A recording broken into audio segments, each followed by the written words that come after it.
Murat Yesiltas. He's the Director of Foreign Policy Research at the SETA Foundation for Political, Economic and Social Research. He joins us now from Ankara. Really good to have you back on the program, Murat. Firstly, what do you make of Finland and Sweden's move to join NATO? Because up until now, they've been neutral with regards to Russia, but by joining NATO, they'll be provoking Moscow. Is it the right thing for them to do in terms of ensuring their security?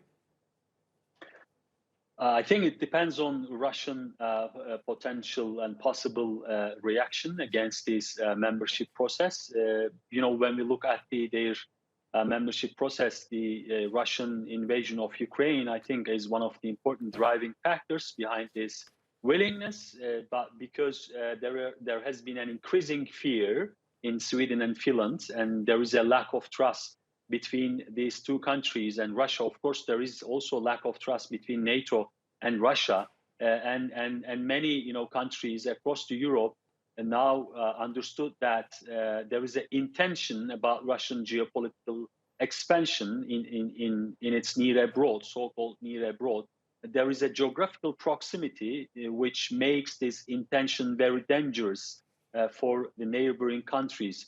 So I think this is going to be a historical turning point in terms of the relationship between NATO and Russia.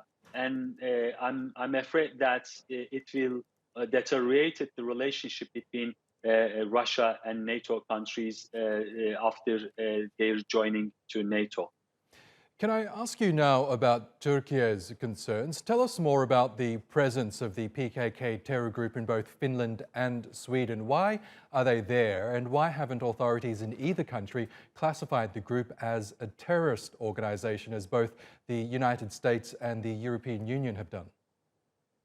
It's a very interesting, policy for Sweden and Finland. Of course, there is a huge difference between Sweden and Finland when it comes to the issue of PKK. When we look at the PKK activities in Sweden, there are many different mechanisms in which PKK are using because of the vacuum in Sweden. The civil society organizations are very active, and they're using different mechanisms for money laundering. They're also using Sweden public sphere for their recruitment. It's interestingly, Sweden is supporting PKK's activities in Sweden. Even Sweden government opened the parliament for the PKK affiliated person who was listed as most wanted terrorist across Europe. So this is not limited PKK's activities in Sweden. Sweden is also a very active country in supporting PYD in Syria. I think there is a huge contradiction for Sweden government about their policies vis-a-vis PKK.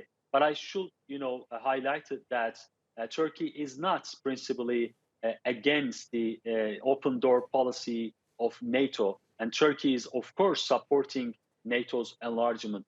But under these circumstances, it's not strategically possible for Turkey to support Sweden's membership to NATO because of its support politically, militarily, even economically, PKK. So therefore, Turkey has many concerns about this.